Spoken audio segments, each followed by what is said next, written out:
ඒක නිවැරදි කරගන්නවා. නිවන් දකින්නවා කියලා කියන්නේ මානසික ප්‍රතිකාර ලබනවා කියන එක. වනගත වෙලා තපස් රකින්නවා කියලා කියන්නේ මානසික රෝලේ ඇඩ්මිට් වෙනවා කියන එක. මනසත් එක්ක තමයි මේ ගනුදෙනු තියෙන්නේ. හැම චේතනාවක් තුළතම ඉපදීමක් තියෙනවා, පැවැත්මක් තියෙනවා. ඒක නිවැරදි කරන එන මොකද්ද මේ මානසික ප්‍රතිකාරය මේ ලබන්නේ? සබ්බේ පුතුජන උම්මත්තකා කියලා කියන පුතුජන ස්වභාවයක ඉන්න කර උම්මත්තකයි කියන්නේ මොකද්ද? උම්මත්තකයා කියලා කියන මානසික ලෙඩා කියන එකනේ, පිස්සා කියන එකනේ.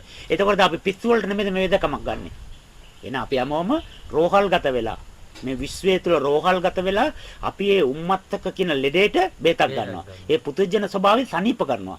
සෝතාපන්න, සකු르දාගාමි, අනාගාමි, අරියත් කියලා ඩිස්චාර්ජ් වෙනවා අපි. රාත් බෝධියෙන් තමයි අපි ටිකට් කපලා එළියට යන්නේ.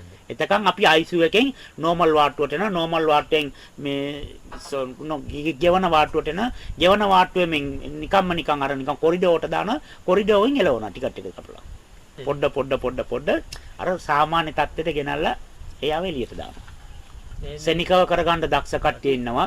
අද ගිහිල්ලා ලෙට උදේ ඩිස්චාර්ජ් කරලා එන කට්ටිය, බලෙන් ටිකට් කපාගෙන යන කට්ටිය ඉන්නවා.